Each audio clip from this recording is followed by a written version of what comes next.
पूछा रही कोई नहीं ना यार माल पालो तुसा भी अल्हम्दुलिल्लाह बहु बच्चा थे इले पे छोटा छोटा में घेना हमी अल्हम्दुलिल्लाह ये तकरीबन महीने 2 महीने तक इतना ठीक है क्योंकि खुराक लगती है खुराक ने वो खवाओ बहु इनकम थी है घर बैठे इनकम करो 5-4 ले गिनो उन्हें कुछ चलो मेहनत करो अल्हम्दुलिल्लाह बहु बच्चा थे बहु अरने के कितने रुला की जरूरत करी एक रोटियां दो और बाकी जो चौकर वगैरह मिलते हैं वो खवाओ अल्हम्दुलिल्लाह बहु बच्चा मतलब खेत लाग बांधे इन्हें कुछ रहने हाँ ये खवा थे उखाड़े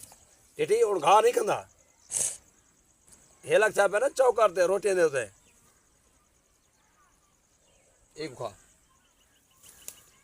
अच्छा दोस्तों माल झलण बहु फायदे हैं ये मैं आजमाई खड़ा तरीका बंदा भेड़ा घेन कर दे बकरियां घेन कर दे लेले घेन कर दे पाले बड़ी अर्निंग थी पे आजकल माल बहु महंगा है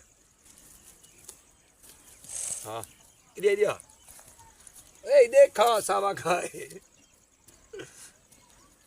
नखरे नाल कंदी ये रोटियां चौकर खादी खड़े चला इधे दिया इधे Whoop.